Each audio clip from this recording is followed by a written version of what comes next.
everyone. Welcome to the RotoWire Fantasy Football Podcast, the usually Friday, but now Wednesday DFS version. We are recording a little bit earlier as Friday is Christmas, so we appreciate everybody jumping on. I am Scott Jenstad, joined as always by Andrew Laird. If you could please rate or review the podcast, we greatly appreciate that. If you enjoy listening to us this year, want to give us a bunch of stars, that'd be great. Andrew, we were just talking that it's somehow week 16. I don't know how that happened, but how are you?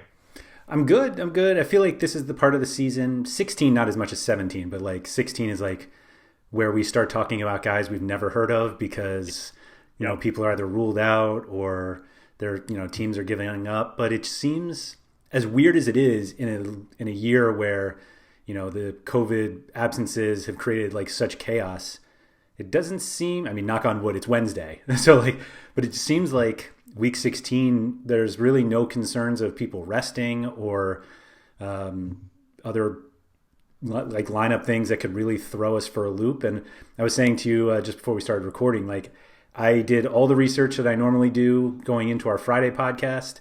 It's 2 days earlier, and yet I just really don't have a great feel on this slate. I think partially because there are too many players who are available. We always talk about how I like it when there are fewer decisions. It just seems like there are a ton of decisions this week. Yeah, and even so, it's only a 10-game slate too, and we've got a lot of games that are off the slate. We've got a Friday night game, which is Christmas, or a Friday day game, I guess, is Christmas. We have 3 games on Saturday. The NFL has decided to put my 49ers on Amazon Prime only, so that's from Super Bowl champions to flexed off Sunday Night Football for the Giants-Browns to the Amazon Prime game. It feels like we're slowly becoming the Jaguars. Really, we're going to play like 4 London games next year. It's going to be right. But we've got Bucks Lions is a big total that's off the slate. Titans Packers a 56 total off the slate. We got Bills Patriots Vikings Saints I mentioned on Friday. That's a big game too. So weirdly enough, we're left with 10 games. Only one has a total over 50. So we're at a week here where we've got to try and find out which games we think get a little crazy. We have Falcons Chiefs is 54, and I think a lot of people are going to be stacking a lot of guys in that game. Although, as you pointed out last week in Chiefs Saints, they're expensive. Like you can't just stack Mahomes, Kelsey, and Hill and hope to do anything else with your lineup. Those guys are really priced up this week. And we've got 3 games that are 45 and under. We have Colts Steelers. We have the Steelers offense, which is just slowly sinking into nothingness. They were brutal on Monday night. Panthers, Washington football team, 44.5. Some of that's a function of the football team's defense being pretty darn good. And then Giants Ravens is 45, kind of a function of the Giants defense being good and the Giants offense being really bad. Giants games are averaging a league low 39.6 points per game overall. They are the team with the lowest combined total in games. So it'd be interesting to see them against Lamar. It's at least you can find the positive there that the defense is playing well. Exactly. Where there are some teams. But first of all, before we get to the slate, Jets, winners. Congratulations. First time this year I can tell you that you're a winner by being a Jets fan. Did I win? I was setting you up for that.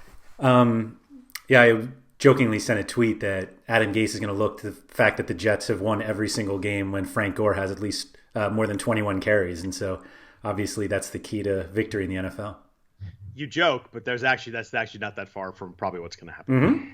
Yeah. So got to get the guy some touches here, man. That's the key. It was a wild week of them beating the Rams, the Bengals beating the Steelers, and you mentioned nobody resting. Like the Chiefs are the only team that really is kind of in cruise mode, but they're only 2 games up on the Bills and the Steelers, so they still need one more win to clinch the number 1 seed. So it's nice that we have like fantasy football playoffs and stuff are usually week 16 because nobody plays week 17, but there's always some guys that rest in there. But like you said, there's really no teams that are off the gas fully yet. There will be a couple maybe next week, but none this week. I think everybody's a full go. Yeah, it's there are obviously a few injury concerns that that we have every week, but like nothing drastic. And of course it's Wednesday, so like we don't have any firm guys ruled out yet. But I think.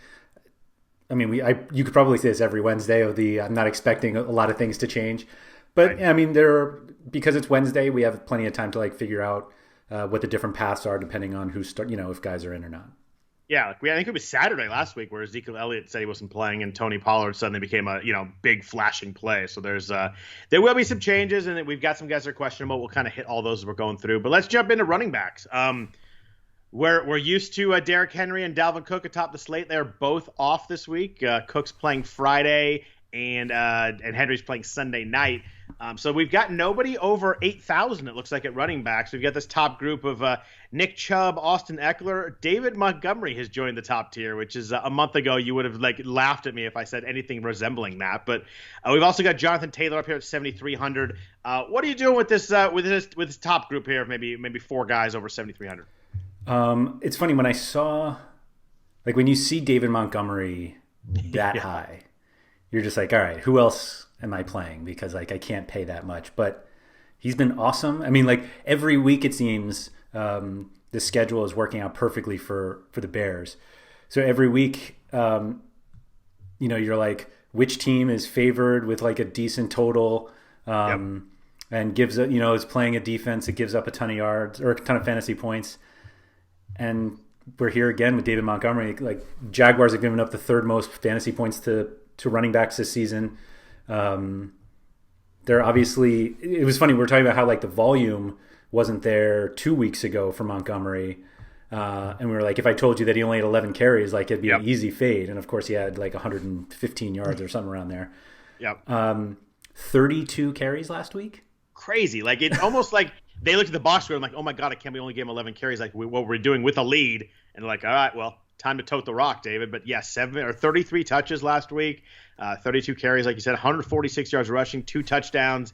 He's up to 7,700. DraftKings is not messing around. They are definitely pricing him as if he's one of the really good running backs. But I saw a stat that you take his whole career, which is only 2 years, but his 5 best games, the 4 of them have been the last 4 weeks. It's been so far and away his best month that it's actually his 4 of his 5 best games in the last 2 years. In the last 2 years, that's wild.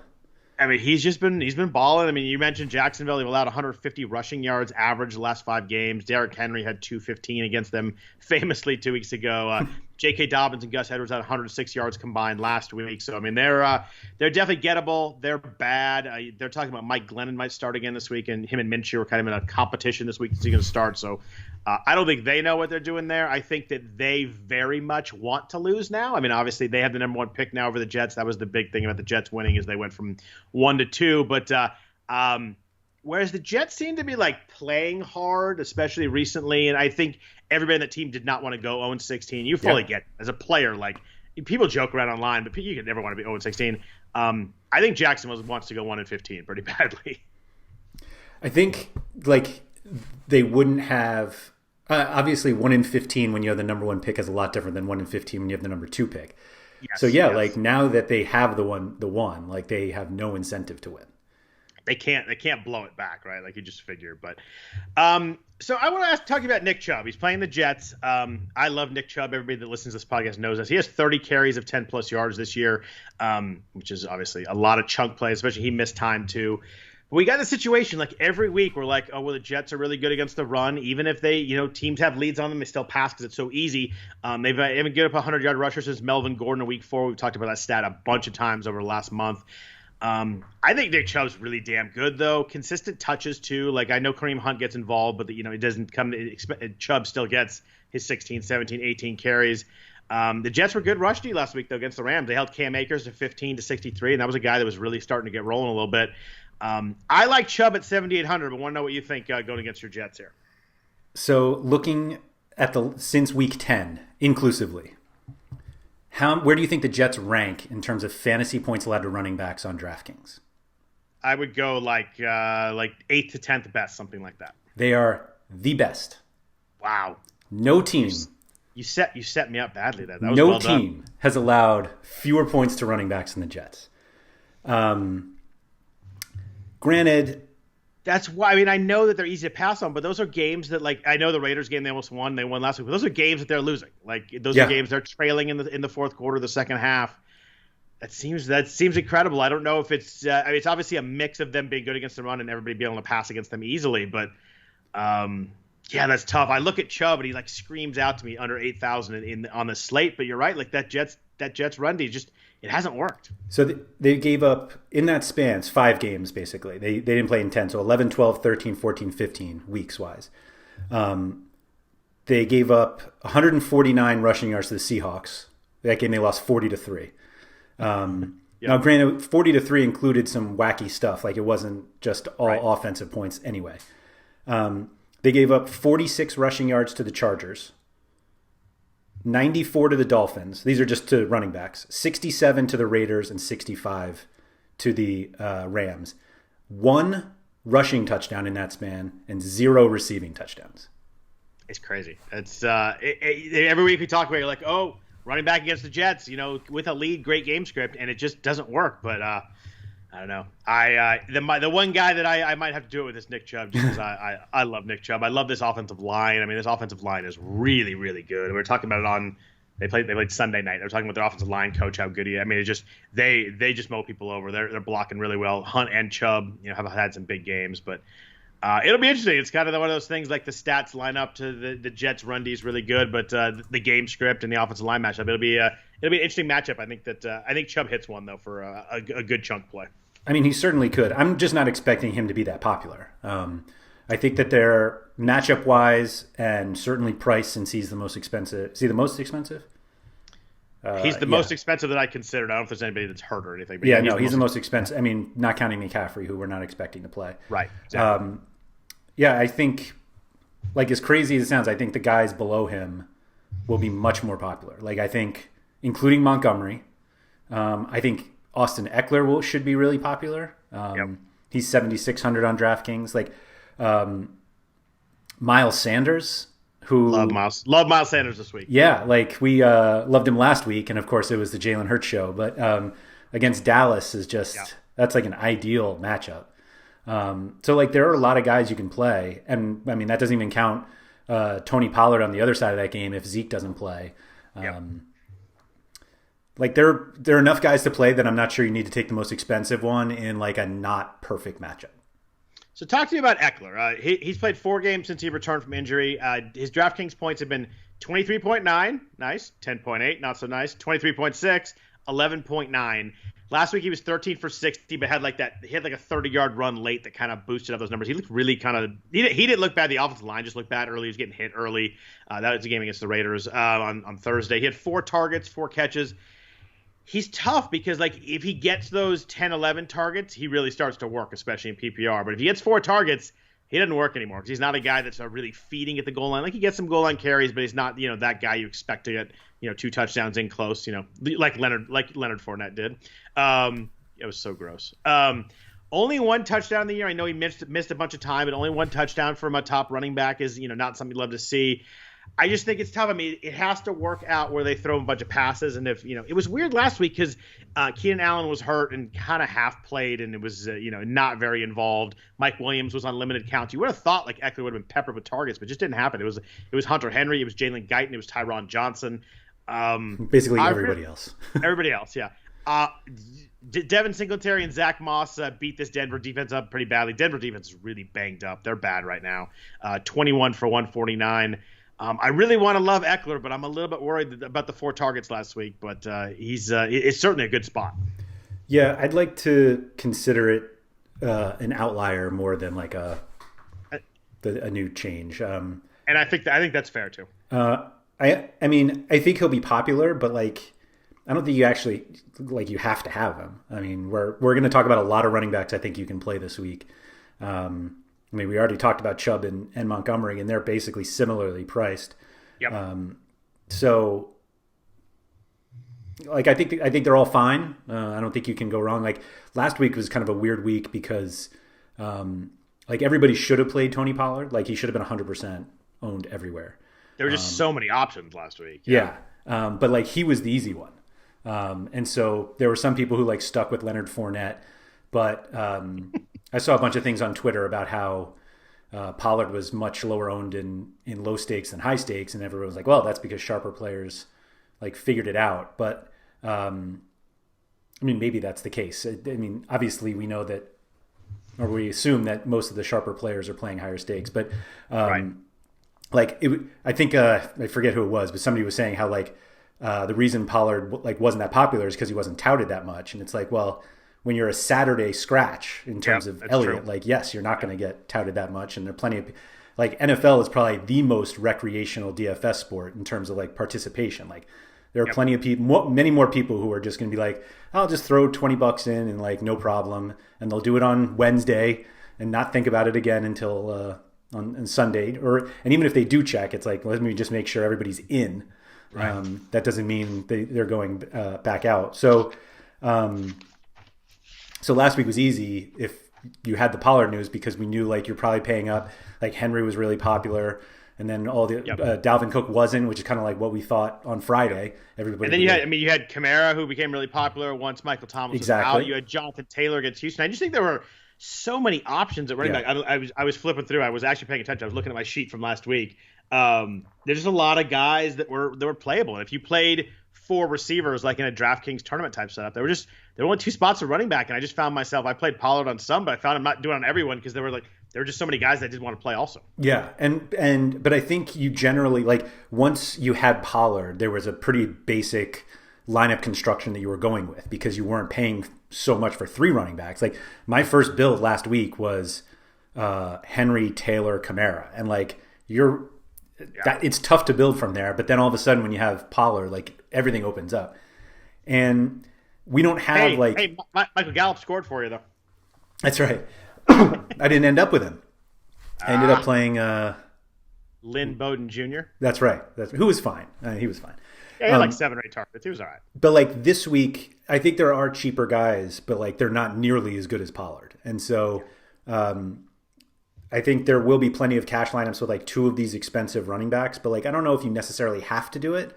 So like construction is definitely tougher this week, only because Pollard wasn't like a free square by any means, but at least when you had like a safer pay down running back, that really opens things up elsewhere. And there are pay down running backs this week, but they're not Tony Pollard. And so I wonder if that will just make more people pay up for these guys because they know what they're getting. So let's jump to Pollard since we're talking about it. He's up to 6,500 on DraftKings. They're playing Philadelphia this week, who played pretty well against the run last week against Kenyon Drake and Chase Edmonds. But Pollard was obviously huge at the price. He was 12 for 69, 2 touchdowns. Granted, he had that 40-yard touchdown at the end.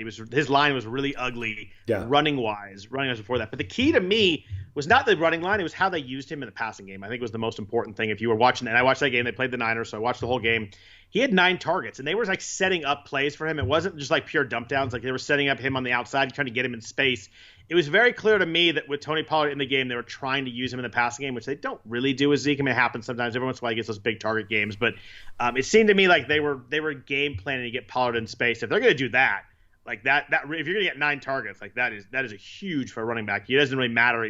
The 12 carries are fine if you get those 9 targets. Yeah, like if you saw his stat line and Austin Eckler's, and you were like, whose is whose? Like you would have flipped them easily. Right.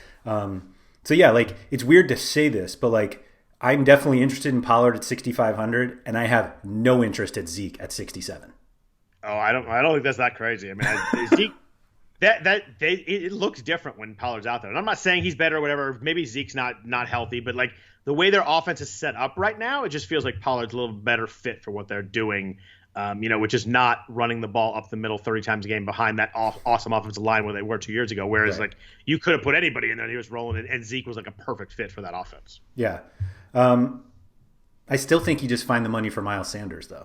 I do too. I mean, I think the question is, who do you play with Sanders more than, who do you play instead of Sanders? Sanders is 7,000 on DraftKings. The touch has been up the last 2 weeks, 18 each of the last 2 games. But, Dallas is allowing 4.9 yards per carry to running backs, 31st in the NFL. It's a nice mix with him and Jalen Hurts. We talked about it, that running quarterback, you kind of have to have a spy on that guy. With someone like Sanders who's so explosive, like that's a great mix. He didn't do a lot last week. He was 17 for 64, 1 catch for 27 yards, but they kind of got in a back and forth a little bit. Arizona had to catch up. They got down early and then had to catch up, and they ended up. Hurts had a huge game. Sanders at 7,000 this week was my favorite running back by a pretty good margin when I looked at the slate. There's some guys below 7,000 that. Talk to me. Let's do it, because I don't love a lot of guys down here as much as I do normally. I think they're all guys like you could play and nobody you're really that excited about. Yeah. I mean, we have a $6,100 running back who had 100 receiving yards last week on 11 catches, 11 targets. Friggin' David Johnson. I mean, home against Cincinnati. Obviously, Cincinnati coming off that huge win against Pittsburgh. Yeah. I don't know if I ever consider David Johnson above like 5,500. Like, I feel like I'm paying up for David Johnson now. Yep. And that never feels good. he hadn't done more than 4 targets in a game all year. It freaking 11, and he caught all 11. Like, it's funny. I kind of half watched that game, and then I went back and watched it, and like you look at it, it's just weird how that happened. Like, I just don't know if they were close with Indy the whole game. It's not like they were way behind, just dumping down. And nice game script this week, 9-point favorite. I just don't think they can do it 6,100. If it was like regular targets every week, it just seems like you mentioned the outlier with Eckler. Like, this is like the biggest outlier I've seen all year. I mean, it's just crazy that they're using the passing game. Even without Will Fuller, I mean, Will Fuller's not there, so that changes things. But 11 targets, I mean, he was 8 of 27 rushing and had a huge game. Like, it's crazy. And I mean, the Bengals allow 4.9 yards per carry there. They're right with Dallas in that stat. But I think I'm happy he got priced at 6,100 because I think that makes it easier for me to not take him. Oh, okay. I like that call. I like that. But like, if he was 5,500, like I'd be like, oh my god, I guess I have to do it. But I don't think I can do it this week. I'm gonna skip down quickly because please do. It's in this game. Gio Bernard at 4,800 against the Texans. Running backs against Houston, it's been like a formula all year. Like, you would think that the minimum salary for a running back against Houston should be 5,500. Yeah, it's just that they played Monday night, and he had his big game on Monday night after the salaries came out. The week before, he got benched for fumbling once, which is great if you're like going to someone good, but they went to Samaje Perine. Like, it just makes no sense.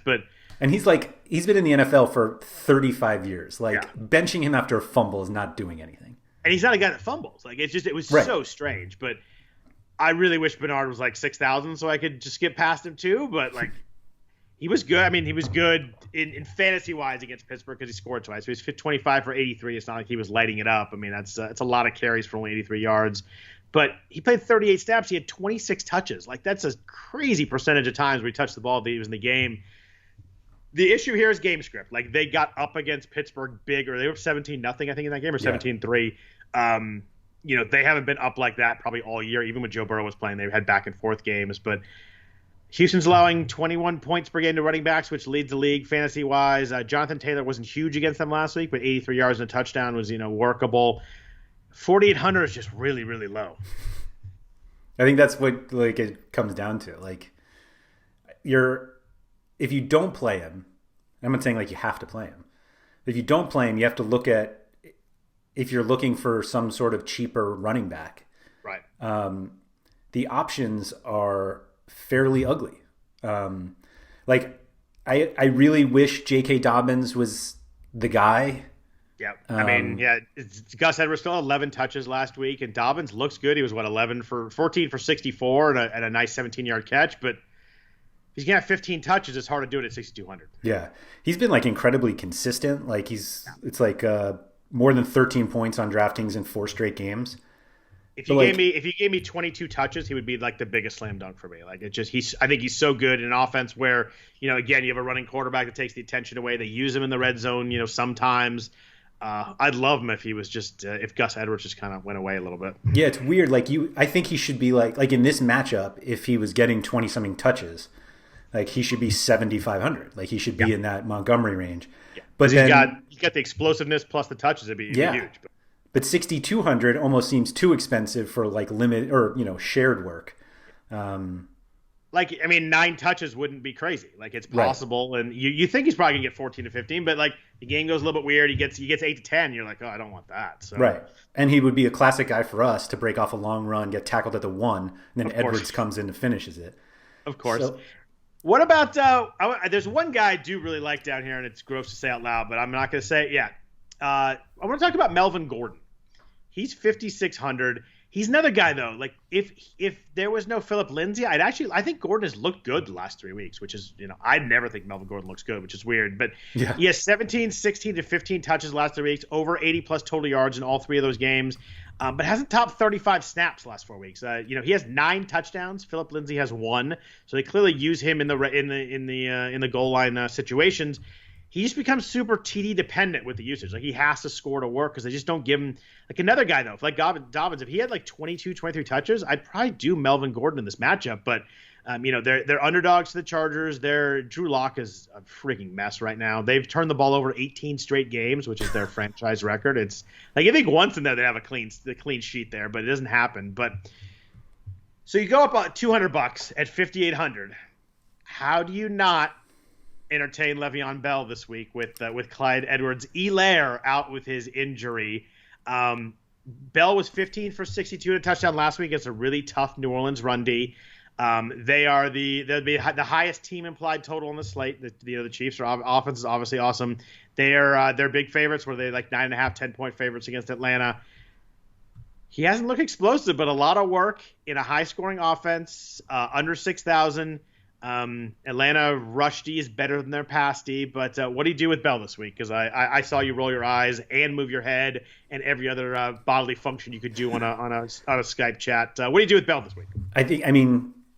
He like checks every box that you want. He actually kind of looked okay last week. He did. The touchdown, he looked spry even. Yeah, spry. I haven't used that word about Le'Veon Bell in a while.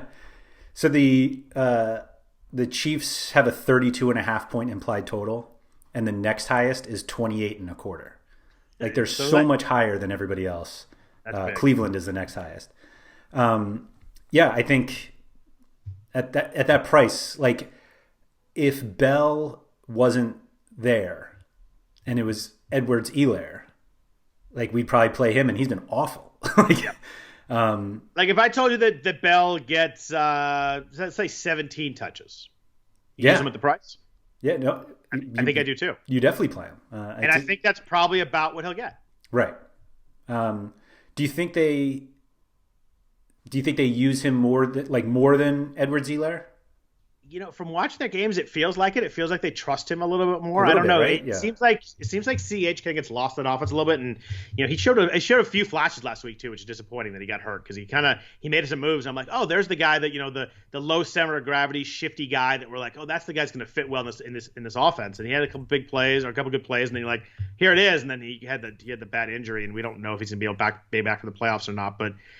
Yeah, I feel like they trust Bell a little bit more, and last week that the Saints played them like, okay, well we're gonna play 6 safeties deep, and you just go ahead and go underneath and run, and it kind of worked for a little bit. And Mahomes had a 5.4 YPA last week, his lowest of his whole career, and I think defenses have to play that way. It's the only way to slow them down. I think that at some point the Chiefs are gonna have to take that, and with the way the Falcons are bad against the pass, you would assume that they're going to play the pass and let them run, and it's just a matter if the Chiefs want to take it or not. The biggest benefit of playing Le'Veon Bell is not having to play David Johnson. It's a really good point. My benefit would be like you don't play any of these guys down here except for him. Like, that could also be the case. Yes. Yeah, I just like I like Melvin Gordon the way he's playing, but with the touches, and you mentioned J.K. Dobbins, you mentioned David Johnson. Like, I was looking for a way to get away from those guys, and Bell just might be it. What year would you think it was if I told you in Week 16 we were playing Gio Bernard and Le'Veon Bell on DraftKings? And David Johnson. and Melvin Gordon. Like, if not for mentioning J.K. Dobbins in there, who was like 11 when these guys were good. Like, right. It's just it's weird. So we talked about Bernard. The other guy down here I think we have to mention, weirdly enough, the Falcons, Raheem Morris came out this week and said, oh, by the way, Ito Smith's our starter at running back, which is Ito Smith hasn't done anything. Like, I guess Todd Gurley's looked terrible. Don't get me wrong. I had nothing with Todd Gurley, but it just seemed weird that it was like a very bold statement, like he's our starting running back now out of nowhere. I mean, his carries the last 4 weeks have been 12, 9, 11, and 6. So, like, getting some work, but not to the point where, like, we got to give him the keys to the offense because he's been so good. But he's 4,000 on DraftKings. The announcement came out after, prices have been set. Tough game script, though. They're at Kansas City. They're the other side of this Le'Veon Bell game. But Kansas City's allowed nearly 150 total yards per game to backfields. Not a lot of big running back one games, but a lot of, like, combo backfields or guys out of the backfield. I don't know if they're behind and they're dumping the ball down, and Matt Ryan, Julio Jones probably won't play again. We don't know for sure, but I don't think he's going to play. I don't know. Ito Smith, min price. What do you think? That's what I think. That like sigh of like, damn it, I wish he wasn't 4,000 is exactly what I think. Yeah, I will do everything I can not to buy into the Falcons backfield. Mm-hmm. And this is somebody that like was talking about Gurley 2 weeks ago. So you love the Falcons. Yeah, I think there's just like too much uncertainty. They potentially could get absolutely blown out, and we're having to need 7 or 8 catches from Ito Smith is like not a position I want to be in. Yeah, I think that's fair. It was just really strange that he came out like it was out of nowhere, and it was like, all right, he's the guy. I mean, he was 6 for 24 last week and 11 for 42 the week before that. It's not like he was like flashing with some big plays, like, oh, we gotta get this guy the ball more. It's just, I guess it says a lot about Todd Gurley more than anything. Since we're talking about Todd Gurley, I'm going to bring back Melvin Gordon, since I always mix them up, and I want to thank you for not making fun of me, because he actually does have the revenge game this week. And he does. Yeah, no, I should have, but I decided I joked about it once with you. I was going Do you do anything with the Rams rushing attack? I use attack mildly, but Cam Akers is hurt. He has a high ankle sprain, probably not going to play this. I would say definitely not going to play this week. Yeah. I just don't see anything here. Like Darrell Henderson had that chunk of carries like weeks 3 to 7 or so. He's like 14 carries in 4 or 5 games, but he played 7 snaps each of the last 2 weeks. I know that Akers had taken over, but like they don't really seem super fired up to get him super involved. Yeah, Akers was like the only one I wanted to play throughout this season. Like he just wasn't playing.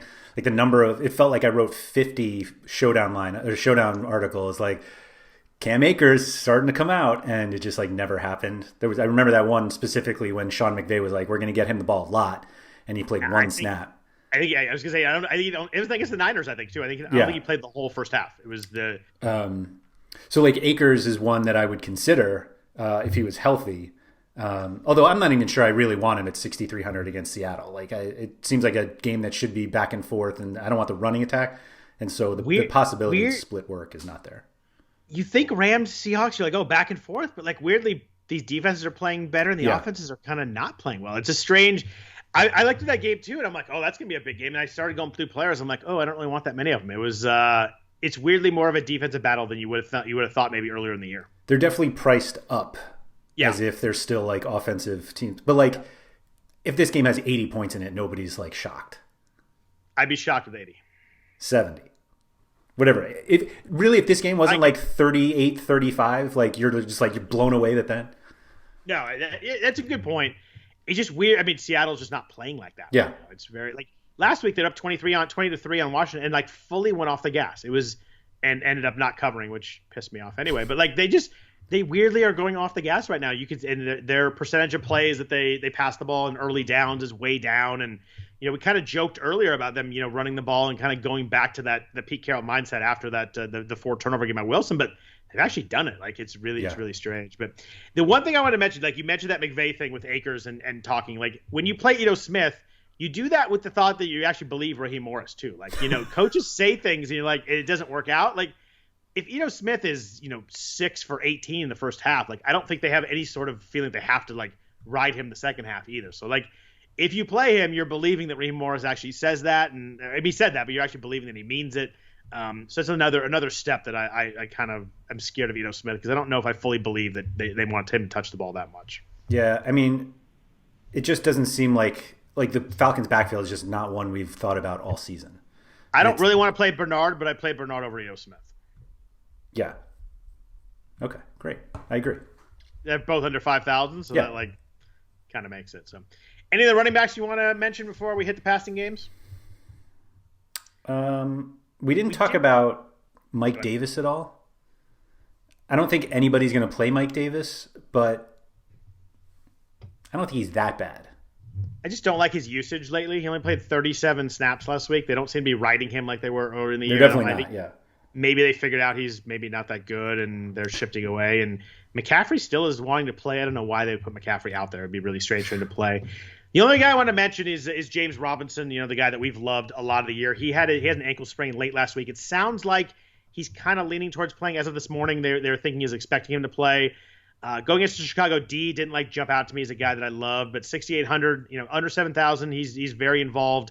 I just think it's hard for me to get him in when I like Miles Sanders so much more at $200 more.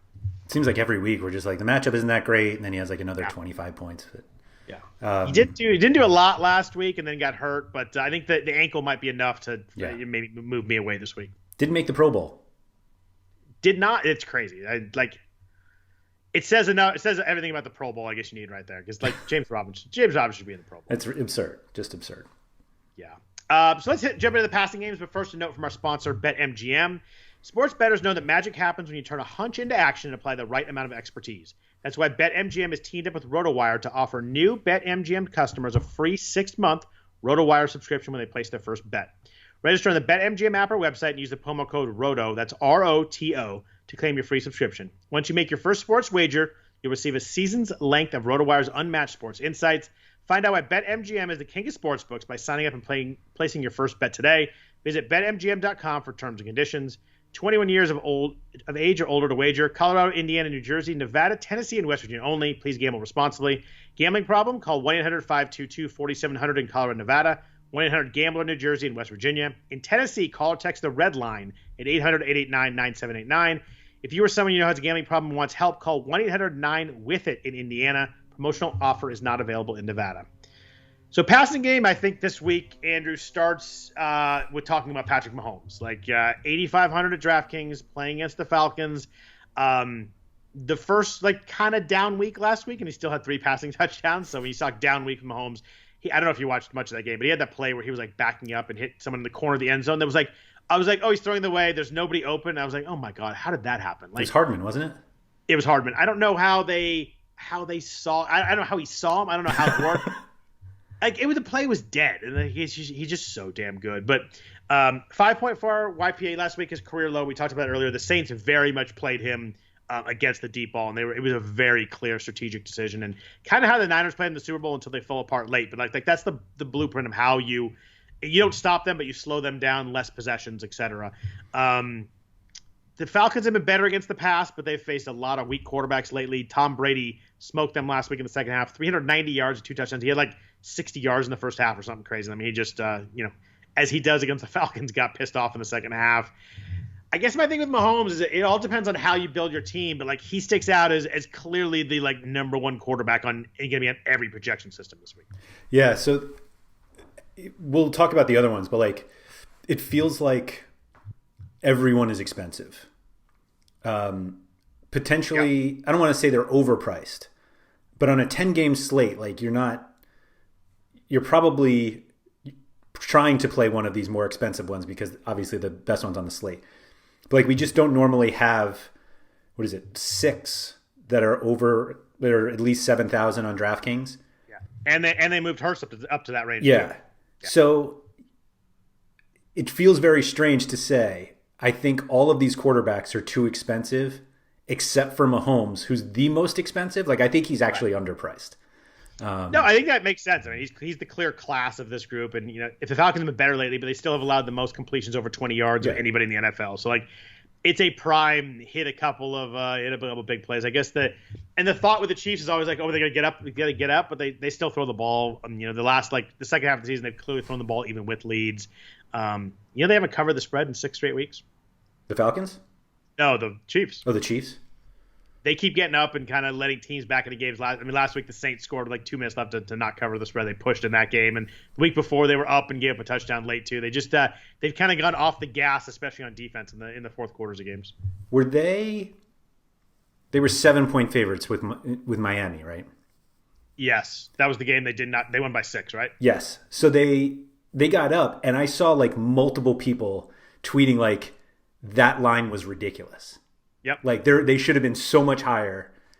And then the game ends and you're just this is why those guys make so much more money than us. Yeah, I had the Chiefs in that game -6, and I was oh, well, that one works. Let's move on to the afternoon game. And not so much. Yeah, I think I agree with you, everything you said about Mahomes. I'm curious, we talk about how quarterbacks are always pretty spread out on slates. I don't really stress about percentage ownership with quarterbacks, but I think Mahomes will be pretty damn popular this week. So I was looking at the UF collective ones that we have on RotoWire, and let me guess because I haven't looked yet. I'm gonna go 17-18%. They have Mahomes at 24%. Wow, that is high for a quarterback. And the next highest is Jalen Hurts at 9%. I think that's gonna be it's gonna be a clear number one with Mahomes this week. Yeah, which we just went through running backs and. To comfortably get Mahomes in, you're playing potentially you're potentially playing Le'Veon Bell and Gio Bernard to get Patrick Mahomes. In a tournament, would you do Mahomes with Bell, or is that something you don't want to mess with? Yeah, I'd probably not do that. Yeah, I wouldn't either. There are cheap, we'll get to wide receivers, but like we mentioned Hardman, like they're other than Tyreek Hill and Travis Kelce, the Chiefs receivers are cheap, like for how ridiculously explosive that offense is. And so there are definitely ways to but they're also correctly priced because aside from Hill and Kelce, like none of them do anything. Like, it's just they're just not consistent. Game by game, someone's going to hit and someone's going to score. But like Hill and Kelce are so heavily targeted, it's hard to figure it out. I do. I don't want to spoil receivers, but I do like Hardman at a very cheap price this week. Totally agree with you. 9 targets last week. So we were talking about how you would want to stack this game, but everyone is just really expensive. Because if you do it, you want to come back with Ridley, and he's like 8,500. Like, right, it's tough. I'm trying to pull it up quickly here, but so like my blind stack thing that I do, obviously that game has, or at least the Chiefs have the highest, or that is the game with the highest total. But yeah, Mahomes, Hill, Kelce, I assume is the highest on the blind stack. But like, so it's actually Mahomes, Tyreek, and Sammy Watkins and Kelce. Like if you went all of them, right? They cost $31,000 combined on DraftKings. The next highest stack is 26.2. Wow! Like they're $5,000 more than they're an entire player more. There's just no way to like. Is the next one Seattle? The next one it's Atlanta. Oh, all right. Because that probably includes Julio though, who's not going to play. Okay. So I figured it was Russell, Metcalf, and Lockett. Although Lockett's priced down now, but I was trying to figure out who the next one was. Yeah, it's the Chargers are kind of expensive. Yeah, because then it's Seattle. Yeah. But just like good. So I think most people are going to try to do like Mahomes and then like Hardman. We'll get to why in a little bit, but like, stacking this game is not going to be easy. But the easiest path to the Chiefs passing game is Mahomes. Like, Tyreek has a bad game, Kelce has a bad game. Mahomes can still throw for 350 and 3 touchdowns. So I don't think Kelce knows what a bad game is. It's incredible. 8+ catches in 7 straight games. Like there's 3 guys in the history of football that have done that. Yeah, it's a crazy stretch of consistency. Yeah, I just hope that he ends up leading the league in receiving at this point. That'd be awesome. I would like to see that too. So let's jump down to a couple of these cheaper guys. And I say cheaper, they're still pretty expensive. We've got Lamar Jackson's 8,000, Russell Wilson is 7,300, Deshaun Watson 7,600, Herbert 7,400. I like Deshaun Watson and Herbert probably of the group. I am not playing Russell Wilson. It's a rough stretch of stat games. They're playing against the Rams, who played him really well the first time. If you do drop down from Mahomes, you can put Jalen Hurts in this group too. He's 7,000 now. If you drop down from Mahomes, maybe you're playing Bell, you want to go something different, you want to save $1,000. Who are you focusing on in this group? I think Lamar is better than all of them, but I don't know how you play Lamar if Mahomes is only 500 more.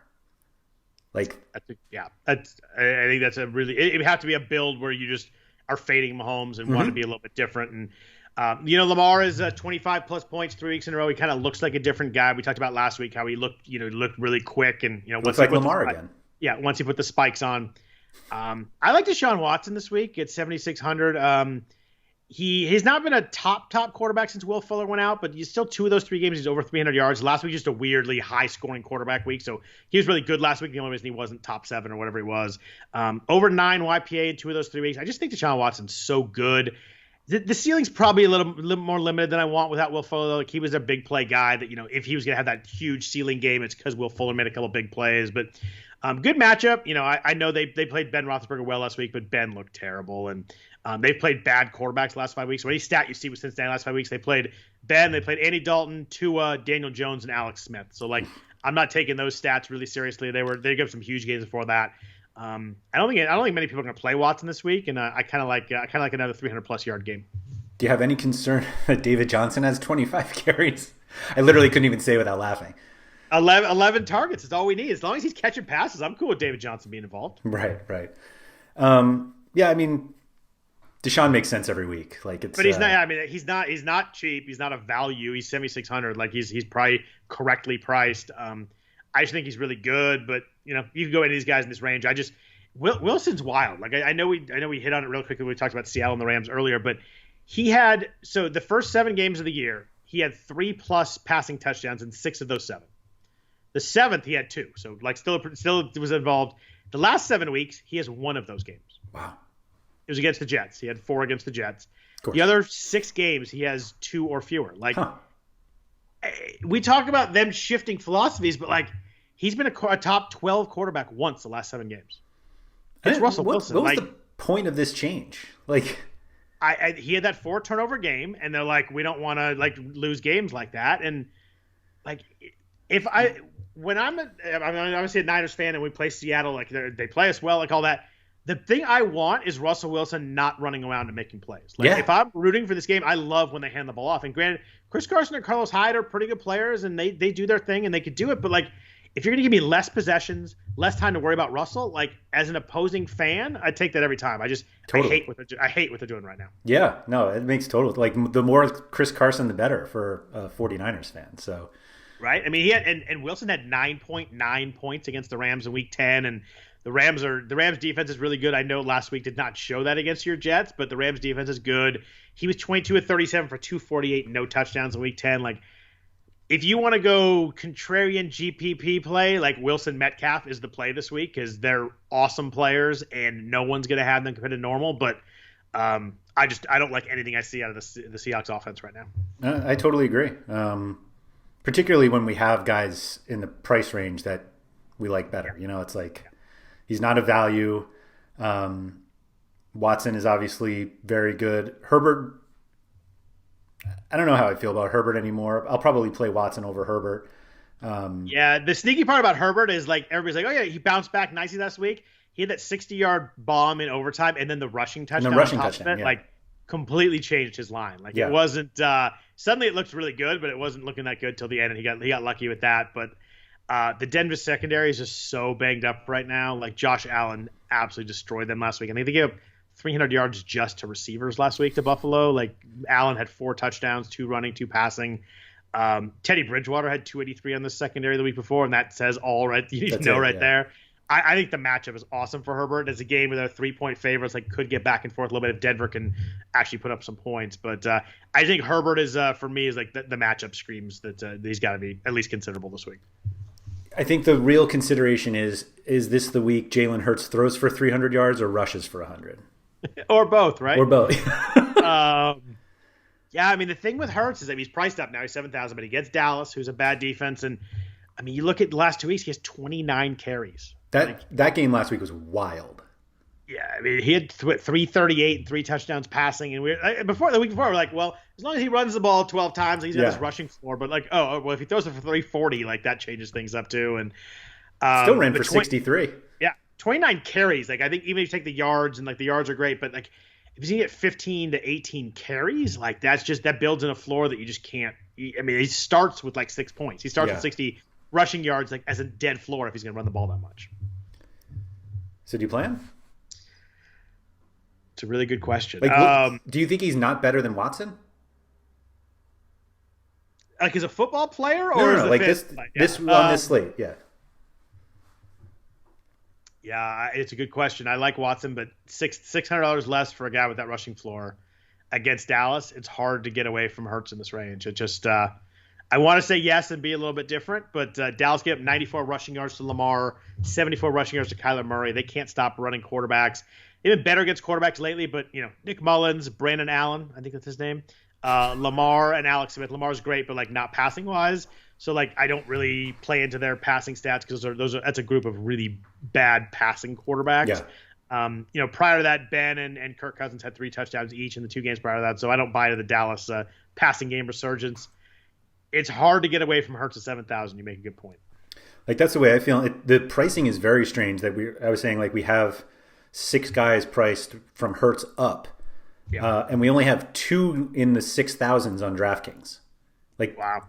Like if you don't play Hurts, like 6,100 is the most you're going to pay for a quarterback.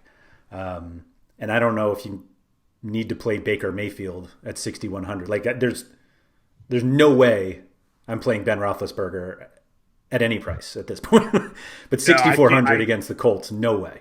I can't fathom even thinking about clicking that in. There's two guys down here that I am interested in if I'm going to save some money and kind of build a different lineup. The first is Mayfield. I mean, 6,100 passing game against the Jets. We talked about all year. They cannot stop the pass. Last 4 weeks, 10 touchdowns, 1 interception, 3 weeks in a row, over 297 yards. He looks like a different guy right now. And, it's a quick stretch, but he looks confident. Whereas earlier in the year, like you could tell, like he did not look confident. The Jets played well against Jared Goff last week, but, that's Jared Goff, and we never know what we're going to get. I guess how much will Cleveland need to throw is probably the biggest problem in this game. I think that's ultimately like what it comes down to. Like the Jets coming off a big win, but they're still a very bad football team. And they have 2 running backs they can lean on to, and they are a team that if they do get a lead will take the air out of the ball a little bit more than most teams. You mean Gore and Johnson? I mean Gore and Ty Johnson. Yeah, I think. By the way, I'm happy that Frank Gore didn't have an 0-16 year, and maybe if he finally decides to retire, I'm glad he didn't have an 0-16 year. So I could not care less, but yeah, I know. Yeah, but as a 49er fan, I love Frank Gore. So I'm most carries in NFL history. Yeah, maybe he'll get that 1-day contract and retire as a 49er. I hope so. I'd love to have him back. If he wants to come back and play week 15, 16, and 17 for us here, I'm good with that. Please. I like the cheaper guys. I don't think you're going like way down, but what do you think about Matt Ryan? Same thing I always think about Matt Ryan. He's just frustrating. He's so up and down and so inconsistent. How much is Ryan? 5,800. In a game that he might have to throw 50 times unless Ito Smith gets 50 carries. I'd play Trubisky instead. I kind of like Trubisky. 5,700 against Jacksonville. Jacksonville's allowed multiple passing touchdowns in 8 straight games. Like they're getting thrashed by quarterbacks. Even Lamar had 243 and 3 on them passing last week. Not just running, passing. The Matt Ryan like game script thing makes a lot of sense. I just I find it hard to trust him, and outdoors against Kansas City. I don't see. I'd play Trubisky instead. That's fair. It's the worst part is if you really want to stack that game, it's so much easier to do it with Ryan than it's like 2,900 cheaper. Yep. Or no, not quite that much. It's close though.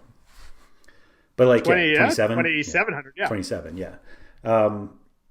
You could get a path that what you do is you play Hill and Kelsey probably and try and really get a little different because nobody's gonna be able to play Hill and Kelsey with Mahomes. So you play Hill and Kelsey without them, and you hope that Hill gets a rushing touchdown and to kind of take away some of Mahomes' attention, and maybe Mahomes only throws for 280. Like right. There's paths you get. You play Ryan, and it's hard to probably Ridley, Hill and Kelsey. Gage. It gets pretty pricey pretty quick. But yeah, if you want to be a little different and still stack that popular game, Ryan maybe could be a path to do that. I don't know. I'm kind of with you on the Matt Ryan lack of trust.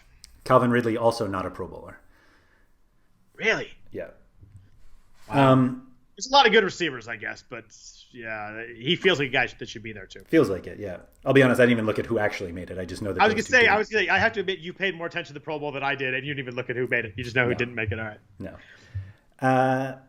Yeah, I think those are like if you don't play Hurts, I think it's like Hurts, Mahomes, and then Mayfield, because I think people are more likely to play Mayfield than Trubisky. I think that's coming off the hot stretch and the matchup. I think that's correct. I thought I saw a stat yesterday, which I don't remember how many it was, but I believe the stat was that Baker Mayfield has 0 incompletions when throwing into the end zone this season. Does he have interceptions or all completions? I think they were all complete. There were 0 incompletions. I assume interception is an incompletion, right? Yeah. I just didn't know if someone was being funny with their stuff. No, I'm pretty sure. I mean, these are like obviously passes when a receiver is already in the end zone. Maybe it's not the whole season. That seems impossible, but that's a pretty wild impossible. Stat if it's true. Like, I'm trying to vision. He almost overthrew Austin Hooper last week. I'm trying to think of where I saw that. It was somewhere on Twitter. I'll have to look it up.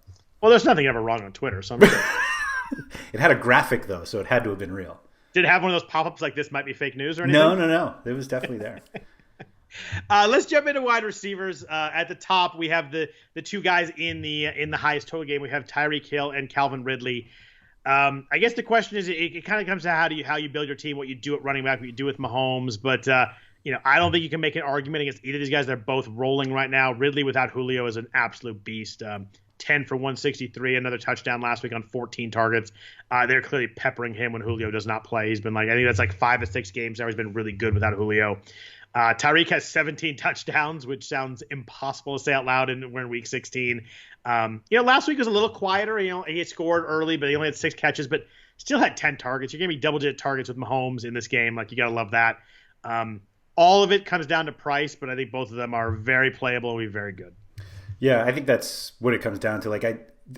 At their prices, and cash games, there's no way you can play both. You just can't do it.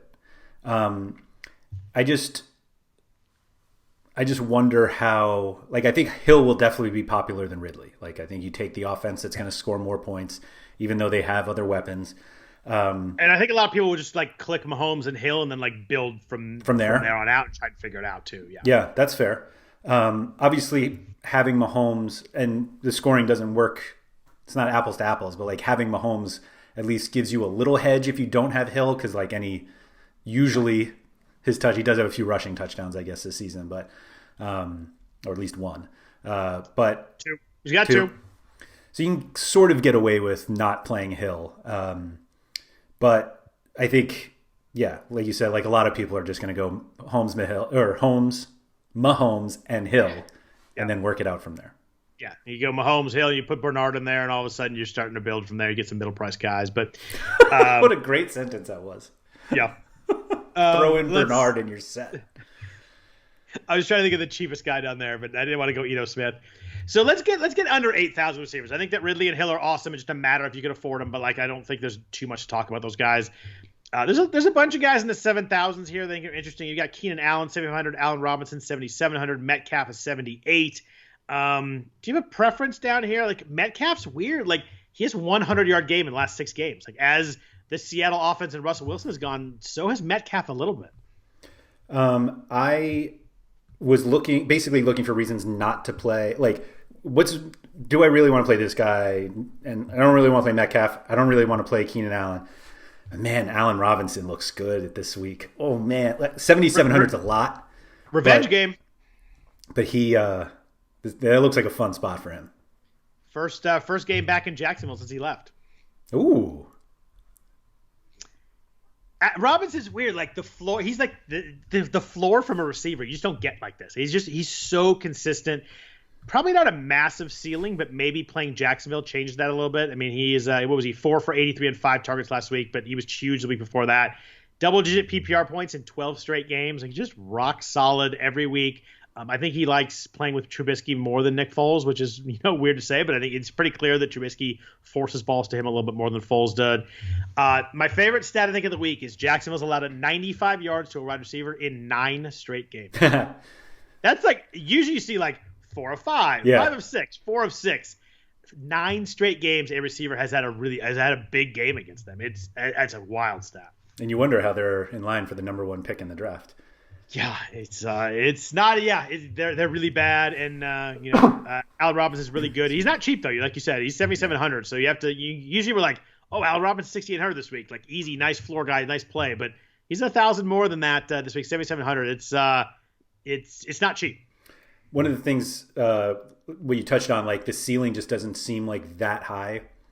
4 games ago, he had 13 targets and 2 touchdowns, and had 27 points on DraftKings. That's a 40-point game for Tyreek Hill. Yeah, no doubt. And he had to score twice. I think he had 75 yards. I mean, he was 9 for 123 and a touchdown 2 weeks ago. So there's some big games in there, but it's not. It's just more of a solid. You're getting 7 for 85, and you hope if he scores, it's a great game. If he doesn't, you're not quite getting there. But rock solid though. I mean, and dude's so good too. Yeah. So I basically threw out guys from that Seattle LA game. They're all expensive. They're all priced for ceiling. So if you take out Metcalf and you take out Kupp and you take out Woods, then the decision just get a little small. That's how you end up with Robinson, because you're Robinson is better than all of these guys. How much do you trust Baker Mayfield to keep Jarvis Landry involved enough for an entire game against the Jets? I don't. I'd play Rashard Higgins instead if I did something. Oh, okay. All right. I like Landry, but at 6,900, I think they've priced him up to the point. He was 5,200 3 weeks ago when he had that big game. He was on the Millie Maker winning team. 6,900, I think, is a bit too. He's peppered with targets, but he's not hitting deep balls usually. The Jets are bad against wide receiver ones. I do get that, but I think he's priced to the point where I don't think he has quite the ceiling that I need for that price. So I pay Higgins at 4,800 instead. Okay, that's fair. I think that's the right call too. It's another one. I don't really like him, so maybe I'll just play Allen Robinson. It's funny though. I looked at it. I'm like, I'm going to like Landry this week against the Jets, playing really well, ton of targets. I looked at the price. I'm like, oh, everybody thought so too. And they right. priced it up. Right. So, fair enough. I do like Woods, I think, a little more than you at 7,000. I think he's the one guy, the one receiver here that I might play. Just consistent targets, 15, 12, 11, 8, 8 in the last 5 games. He usually gets a rush or two also. But, Seattle hasn't allowed a 100-yard wide receiver since week 9 after getting just killed earlier in the year. It's weird how they flipped the switch. And I think maybe, less possessions for the other team with the way they're running their offense too. But I think Woods at 7,000 is the right price and playable that price, but not someone that I'm, fired up to play this week. But he's a consideration for me. Yeah, I think that's the right way to put it. Which doesn't really get you excited at 7,000, right? Right. I would just find the 700 for Allen Robinson. Yeah, I think that's fair. Terry McLaurin is in this range, 6,700. He was super active again last week after the 2 down weeks. He had 12 targets last week, 7 for 77. The quarterback situation, Alex Smith is banged up. Dwayne Haskins is at Spearmint Rhino right now. It's just a weird, I don't know what's going to happen at quarterback. It's hard to play a receiver at 6,700, despite I think he's great and really, I really like him, but I have no idea. I don't know who's going to play quarterback. I assume Haskins is going to get suspended or something for breaking protocol. Probably. And, I don't know. It's kind of messy there right now. I love McLaurin, but I don't know if I could do it with the quarterback situation. I love a receiver in that game. DJ Moore? How do you not play DJ Moore at 5,800? The price, the matchup's tough, but the price is way low for a guy he's 90. People kind of rip on DJ Moore. I know we talk about it a bunch because I love him. He has 93 yards or more in 7 games this year. It's that's a big number for that high yards. He was 6 for 131 on 8 targets in his return from COVID, and the last 4 games he has more yards than Anderson and Samuel do combined. Yeah, 5,800 is a slap in the face. It is. It's insulting to my boy. I'm personally insulted by it. Tough matchup though. Only 200-yard receivers all year, but 2 of those have been in the last 4 weeks. Ayuk had 119 on him a couple weeks ago. They were really good against Metcalf and Lockett last week, so maybe that gets people away. And Washington's D is good, but yeah, under 6,000. The talent and targets are they're great for DJ Moore. I was just if you just start going down the list from McLaurin, I'm not playing Lockett.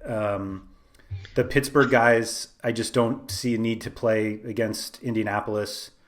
Brandon Cooks continues to be priced like he probably should be, but we have said multiple times, he's a great floor play, but the ceiling is just never there. You're probably going to get 6 for 68. And you're just going to sit there that's what I paid for. And if he scores, you're doing all right, but if not, you're probably just kind of bummed out at the price. Right. And so you just keep going down.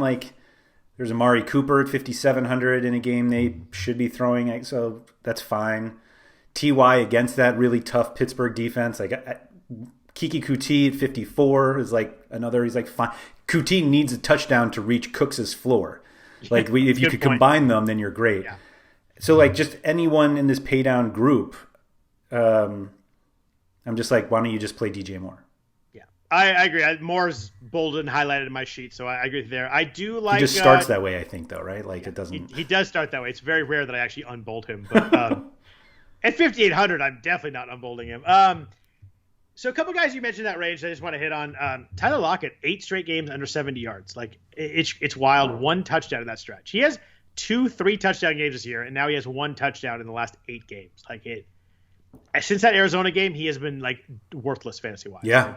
It's wild. I do like Deontay Johnson. I know that's not going to be a surprise to you also. It's just the targets are insane. He had 13 more targets on Monday night. I know he drops the ball sometimes. I do get that. My biggest concern is that Ben's just not throwing the ball downfield. That touchdown to Deontay was the only pass he completed over 10 yards on Monday night. Like, wow. That next gen stats little map that comes out with all the maps stuff, he had one ball past 10 yards that was completed. That's wild. Crazy. There was the touchdown to Deontay, so that did help. But 859 a touchdown, 13 more targets. I think the price is really good on Deontay 6-man. I think he's playable there. Indy allowed 2 wide receiver touchdowns last week to Houston. Your boy Chad Hansen had that nice broken coverage touchdown. Aguilar had 100 yards in a touchdown in week 14. Kuti and Hansen are both over 100 yards in week 14. So I think Indy past these, that's something I'm too afraid of. I like Deontay at 6,300, but if you wanted to stay away from the Pittsburgh offense in general, I wouldn't argue very hard with you. Roethlisberger is like the opposite of Aaron Rodgers with the drops, right? Like, it's like, oh, you dropped one, let me give you 3 more opportunities. And exactly. Rodgers is like, I'll see you in 6 weeks. Yeah, exactly. You and my family get ostracized at the side over here. Right. Sorry, dark joke. Cooper's interesting at 5,700. Like, they priced him way down. He was really quiet against the Niners. 3 targets, 2 catches for 10 yards, which is odd. That game was weird in general. They were like, it was all Pollard and then the Gallup early until he got hurt. But he had scored 3 in a row and had double-digit points in PPR, 11 of 13 before that. So he's been a really consistent guy. And I think the key here is Darius Slay. Darius Slay played really well against Cooper the first matchup, and he's a guy that Cooper's had trouble with. Was struggled against him the year prior to. He's questionable with the concussion protocol. If Slay doesn't play, I get pretty interested in Cooper 5,700 pretty quickly. Do you like him more than Russell Gage? It's a good question. Gage is 5,100 and had 10 targets last week, played 60 snaps. I'd probably go down to Gage at 5,100 just because Atlanta's gonna have to throw the ball a lot this week. I'd probably go to Gage, but based on the usage last week, you're right. Yeah, so I barely watched the early slate of games last week, and I had Gage in my cash lineup all week, and eventually tinkered out of him on Sunday. I think he scored like 6 minutes in. And the first text message I get after the game start is you, all caps, Gage, and I'm like, God. It turned out to be fine. But. I actually thought you had him, otherwise I wouldn't have said that. No. I mean, I did have him until that morning. That was not a rub it in. That was actually happy for you. But. Yes, no. It turned out to be perfectly fine anyway. But I think Gage. I mean, you have Gage and Watkins. This is how you stack this game comfortably with Mahomes, Gage, and Watkins. Comfortably in quotes. Salary. If Michael Gallup does not play.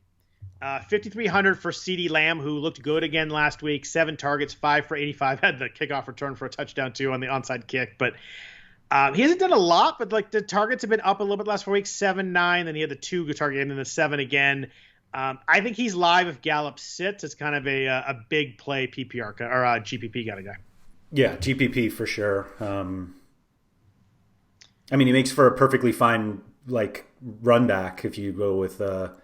Although I don't know who you're taking Philly pass catchers, but Hurts with CeeDee Lamb coming back. I have the answer to that question coming up later. Oh, all right, great. So there you go. There's your nice cheap stack. Yeah. We mentioned Rashard Higgins. We were talking about Jarvis Landry. 65 plus yards in 3 games in a row, 24 targets last 3 weeks. Fantastic matchup against the Jets. I think at 4,800, I think Rashard Higgins is a really good play this week. Yeah, I think that's. I think it makes a ton of sense. And 2,100 less than Landry, slam dunk for me. If I'm taking someone in that game catching the ball, I'm going to save the 2,000 pretty easily and go to Higgins based on usage. You don't want to go 1,100 even cheaper for Peoples-Jones? I like him, but a big play guy, I think I go with Higgins instead of the price. Okay. I just like the targets. Yeah, for sure. So if Tyler Boyd does not play, he's in concussion protocol, left last week and on a short week coming off Monday night.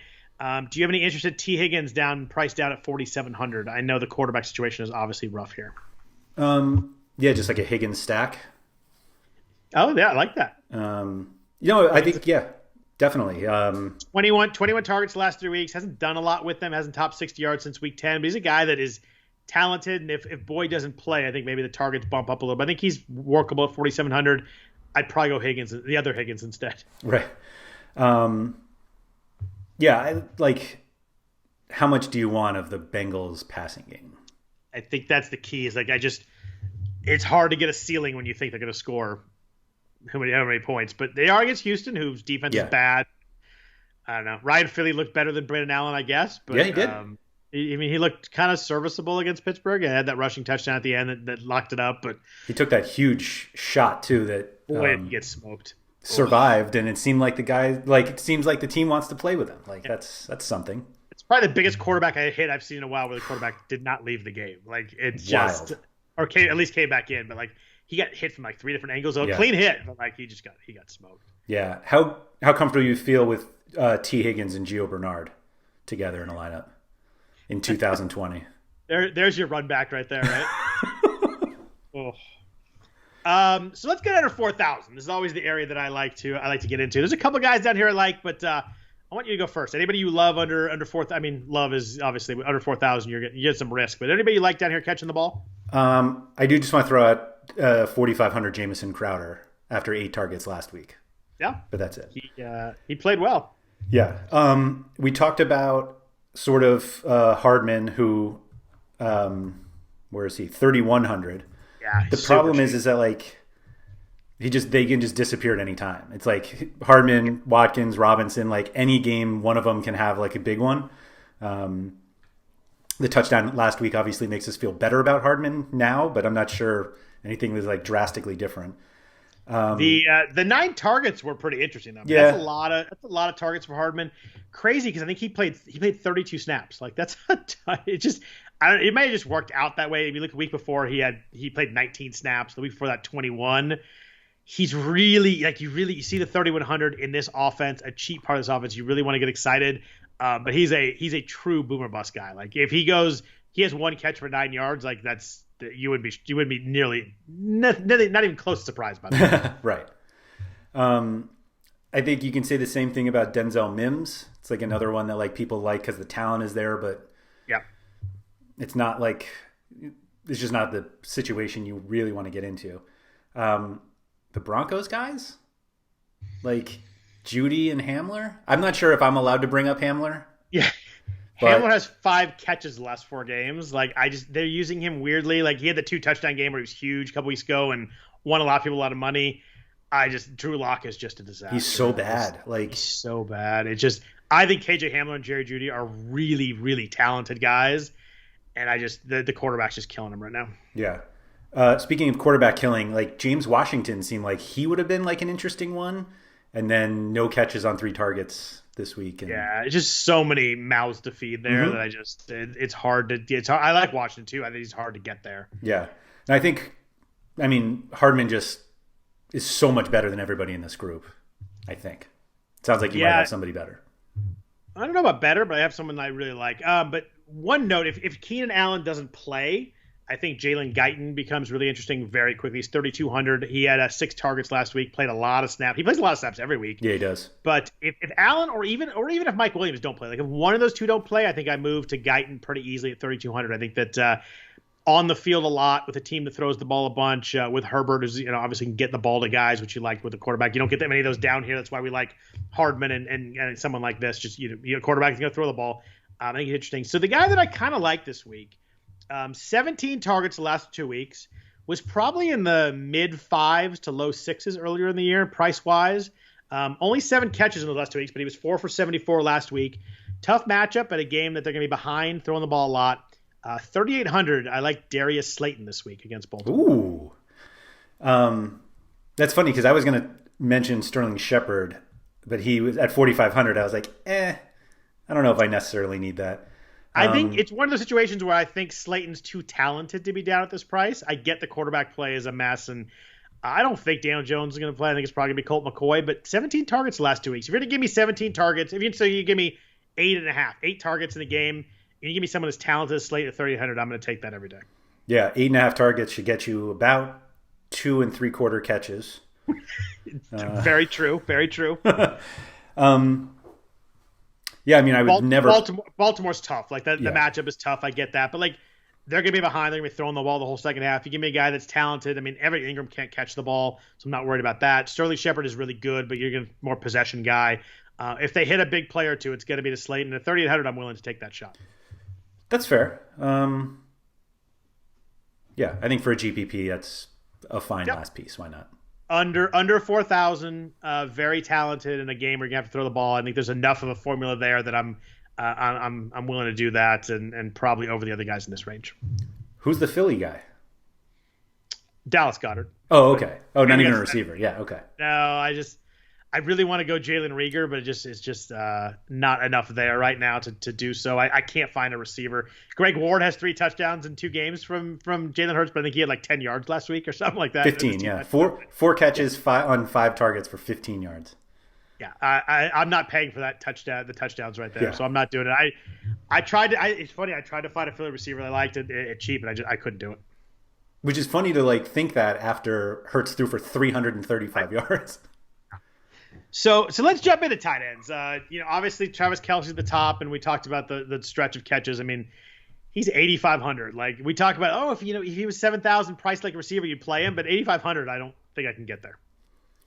It's funny because like Mark Andrews is the next highest at 5,700, which is a lot for a tight end. Like early in the season, it was probably Kelce like 64, Andrews 57, and we're like, that's kind of, but like 8,500. But I mean, he absolutely earns it. I mean, 8 catches in 7 straight games. I have no issue playing him. Atlanta's bad against tight ends, like an 80% catch rate to tight ends.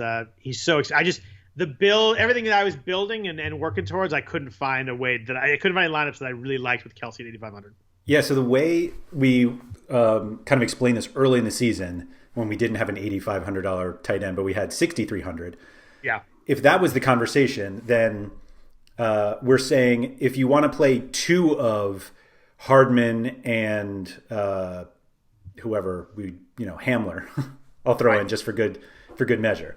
Yeah. You play 2 3,000-ish wide receivers, and then you play Kelce because where he's priced now, you're playing him instead of Allen Robinson or Tyreek Hill or Calvin Ridley. Yeah, I mean, you're playing against it. He's 800 more than Robinson. Right. So like the consideration for Andrews is like, do you want to play him or like Amari Cooper, DJ Moore? Like he's in that range, but like you're literally playing Kelce instead of the best wide receivers on the slate, which like based on the production is perfectly fine. It is like we say that and you're like, I just want to play Ridley, but like Travis Kelce's been better the last 8 weeks than anybody. Right. So, but really, certainly more consistent.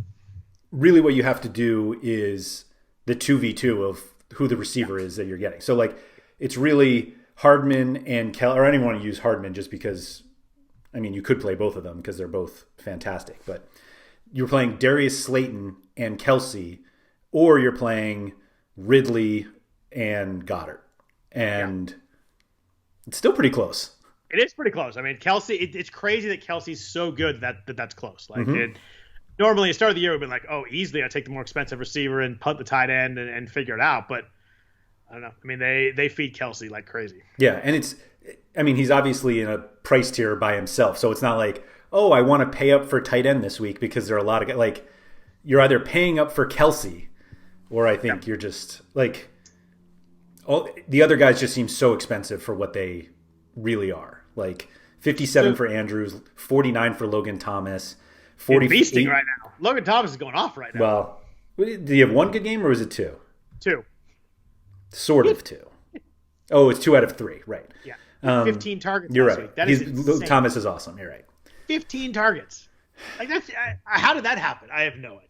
I don't get this team at all. No, and he's at 4,900 this week, so they've priced him up appropriately. Yeah. He's interesting based on the usage, but I get your point. Like it's just you just have to keep looking at where else. Like make your lineup with a cheap tight end, make it with Goddard, who's 3,600, and then take Goddard out and put in any one of these other wide receivers or any one of these other tight ends, and just see how far down you have to go in certain spots, and you're going to realize it's probably not worth it. I agree there. So my question for you: we mentioned Mahomes. You looked up the UF collective, and he's clearly the highest quarterback. Do you think more people will stack him with Hill or with Kelce? That's a good question, actually. Can you do? I don't think you could do both and have a workable lineup at all. I mean, there will be people that do it and try. I just think you have to get too lucky with too many other spots. But I was curious, if you thought that more people would go Mahomes Hill at the beginning or Mahomes Kelce to start out with. If you play the 3 of them on DraftKings, you have 4,000 left for all of your remaining spots. So you go 2,000 on a tight end, or 2,000 on a defense, 2,500 on a tight end, and then you're like at 4,800 a spot. That's really, I mean, with you can have the Falcons, who you probably don't want to play against your 3 stacks, but they're at 1,900. They actually broke the 2,000 barrier. We have the Jets. So the Jets defense is 2,000, and that gets you to 4,400. Right. And you don't have a cheap tight end to fill because you already filled it. You already filled your tight end spot. Yes, I guess you could play 2 tight ends. Oh yeah, you're right. You probably have to go like Bernard and Smith, or it's kind of the only path, right? You go maybe someone 6,000 a cheap, and then you're going $2,000-$3,000. It's hard to get there. Now, granted, you are paying down for a running back in the game that you're expecting the Chiefs to blow them out because you're taking Mahomes, Tyreek, and Kelsey. So if you plug in, Mahomes, Bernard, Smith, Tyreek Hill, Kelsey, and the Jets defense. So you have 2 wide receiver spots and the flex, and you have 4,400 per spot. Yeah, man, there are going to be ways you can look back and that would work, but there's just no way I can do it going forward and be comfortable with that lineup. Actually, you get up to 5,000 if you add Hardman, and now you have to expect that Mahomes throws 7 touchdowns. You never wouldn't. It probably would be the first time, right? He probably has a 6 touchdown. He probably has a 7. Yeah. I think more people play Hill because people are more comfortable paying all the way up for a wide receiver than a tight end. But I think Kelsey might be the better play. It's interesting. I mean, if he's going to be definitely less owned, I would think so too. I was just curious of what you thought. You're better with percentages than I am. I think you're probably right. I think Hill comes in higher though. UF Collective currently, I mean, this is Wednesday. Things change throughout the day, Wednesday even. But they have Hill at 16 and change and Kelsey at 11 and change. And Goddard is next at 9.5. Like, that's it. You're either playing Kelsey or you're playing Goddard. Yeah, that's where I kind of got to when I looked at tight ends too. I mean, I bolded Logan Thomas just because I wanted to talk about him. But I mean, he's 31 targets last week. He's heavily involved, but they priced him up to 4,900. But since week 10, Logan Thomas is third in tight end targets behind Kelsey and Waller. Like, crazy how much they've been using him. But 4,900. Fant was good last week, but he's 4,800. I find it hard to pay, and Hunter Henry was good last week. I find it hard to pay $1,300 more when I can get Dallas Goddard, who had 8 more targets last week, 6+ targets in 6 straight games, 4+ catches in 6 straight games. Hurts clearly likes him, had a couple of end zone targets last week late in the game. Just playing a lot of snaps. They actually dropped him in price because he didn't do much last week. He's 4 for 39, but had 8 targets. I think 3,600 Goddard kind of jumped off the page to me as the guy to play here if you don't go up to Kelsey or someone else. I think people will still try Kelsey and Goddard, like a 2 tight end build, just because. Like if you look at Goddard at 3,600 among the wide receiver groups, and we haven't talked about a few guys, but like if you're looking for consistency, at least like it's Goddard or Slayton, Judy, like those kind of guys, and so you're not going to get a receiver down there that has 6+ targets in 6 straight games. Probably not. Yeah, I mean, obviously the receiver ceilings are higher. They catch a big touchdown pass, and Goddard's probably not going to do that. But, I just think that, 5 for 60 is a pretty good, like, decent bet for Goddard. And if he scores, it turns into a really good game at the price. Yeah. Obviously that makes all of the guys not named Kelsey and Goddard fine GPP plays because I agree. I think that, Fant and Henry, good plays that nobody's going to have. And, Evan Ingram's bad, but 3,900, a bunch of targets maybe. But what about your theory of tight ends against the Jets? Austin Hooper, 3,500. And it worked out again last week. The tight ends against the Jets, they've allowed 13 touchdowns to tight ends. It seems like an impossible stat, too. Is that worse than the Cardinals last year? Seems like it's right there. It has to be, right? Cardinals for a while were really bad, then kind of eased off a little bit. But yeah, I mean, it's bad. You sent me messages last week when Higbee scored. Like, there it is again. It just kind of happens every week against the Jets with the tight ends. Every week. Yeah. And Gesicki and Waller had 2 each. Yep. Like, I don't think I could do Hooper over Goddard myself, though. I wouldn't, but sometimes I just decide to not play immediate touchdowns. Yeah, right. The first quarter that Hooper's going to catch one, it's going to be like, oh, there it is. I mean, I don't know why. I mean, obviously I know why you don't play Hooper, but like in a vacuum, how do you not play Hooper? Yeah, 3,500 and 6 targets last week. And I think the reason you play Hooper is just kind of up and down. And, he started off slow, then he had the big chunks, then he got hurt. I had the appendectomy, and I think if you want to get off Goddard, who's probably going to be, I mean, I don't think he'll be popular, but probably like 10% owned, so enough people that way more than Hooper. I think he's a fine shift off Goddard. Yeah, I mean, from ownership perspective wise, like Hooper is 10th among tight ends. Yeah. Like, and he's ahead of Andrews. I actually think Andrews is kind of a sneaky play this week, as stupid as that phrase is. No, I mean, he's coming on, though. Like, he's 5,700. I think everybody's going to slide right by him when they scroll. I think you're right. I think they're going to get Kelsey, or people are going to scroll down to at least Logan Thomas. Like, I think they're going to get at least under 5,000. I don't think anyone's going to have Andrews. He has 5 for 66 and a touchdown last week on 5 targets. He has over 60 yards in 4 straight games. Lamar seems to be coming on right now as a passer, too. Like, he was, 17 and 22 last week, like a little more efficient and accurate. Yeah, I think that Andrews at 3% maybe is a pretty talented guy at that price. Yeah, why not? Yeah, you stack him with Lamar. Yeah, I like that. Cole Kmet, we talked about last couple of weeks, was quiet last week, 2 targets. Did they 64 snaps?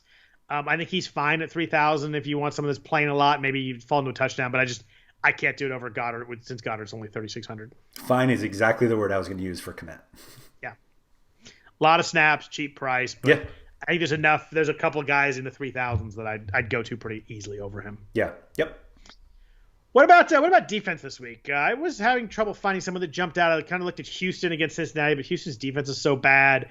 So Washington bad. Against Carolina at 3,000 down here. You know, they didn't do much against Seattle last week, but Carolina's been giving up a lot of sacks the last couple of weeks. They're going to give up 7 sacks the last couple of weeks. So I kind of like that one at 3,000. I looked at Philly against Dallas, but Philly's defense is so banged up right now. Where'd you come down on defense this week? Washington is like where I start now. Like every week, I'm just like, all right, can I get away with Washington? 3,000 is not like that cheap on DraftKings. I usually try to find as cheap as I can, but I think they're fine. The number of times I've played a defense, because I'm like, it doesn't matter who I play because I'm really playing whoever the quarterback against the quarterback. Right. But like, I probably have done that like 5 or 6 times with the Texans this season, and like they're actually just awful. Like they're awful. They're and so funny. bad. We talk about running backs against Houston always, but then like we also talk about quarterbacks and receivers. Like it's not like they stop any. It's just I've done the same thing with Houston like against the other quarterback, and it hasn't worked. So I'm not doing it again. I know they're only 2,800. I'm just gonna avoid playing that bad defense, and I'll pick someone else. In the last 6 games, 5 of them they've had 0 turnovers. Like it's hard to do. How does that happen? Someone's gonna fumble at some point, right? Like they play. There has to be a tip pass in there. So looking at like the opponents, so they played Phillip Rivers twice, no interceptions. All right. Mitchell Trubisky, 0 interceptions, no fumbles. Cam Newton and Baker Mayfield. Good Lord. Yeah. And they had 1 interception against Jacksonville, who I don't even know who started that week. Probably Jake Luton. Right. Like they're actually bad. And so I'm done with them. There's no reason to play them. Philly at 2,900 seems fine to me. Yeah, I'd play them over Houston. Washington's right in there. The defense I do really like, if you find yourself with a few extra bucks, I think Chicago at 3,600 is probably my favorite defense this week. They have 10 sacks the last 2 weeks, and playing against Jacksonville, who they may start Mike Glenn, they may start Gardner Minshew. Gave up 5 sacks last week to the Ravens. I think that Chicago, if I had to pick a highest scoring defense on the week, it'd be Chicago right now. I like that call. I like that. Do you think the Jets or the Jaguars are the better pay down option? Ooh, that's a good question. I think the Jets are the better pay down option, just because I think that Mayfield's been good lately, but can be prone to some mistakes. I think the Jets' defense is more talented than Jacksonville too. There's maybe a few more guys out there that can make a play.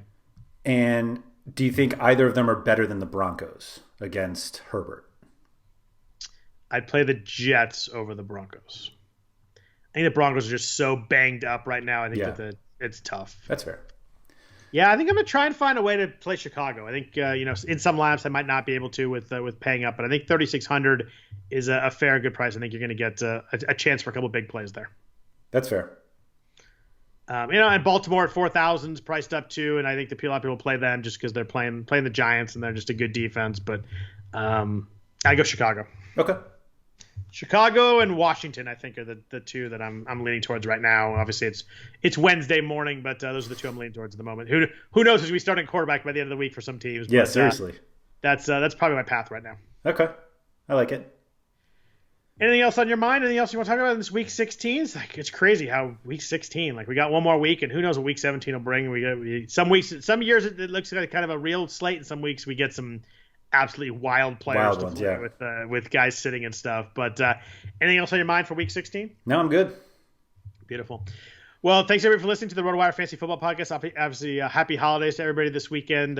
Sorry we're at you a couple days early, but I figured listening before Christmas Day is probably a good thing for a lot of people. So hopefully that works. We're back at you next week with week 17. If you want to follow Andrew on Twitter, he's at RotoWire Andrew. I am at Scott Jenstad. Jenstad's Jenstad. If you have any questions or anything as the week goes on and some injury stuff kind of clarifies itself, we're happy to answer stuff on there. Other than that, hope everybody has a great holiday and take care. We'll be back at you next week.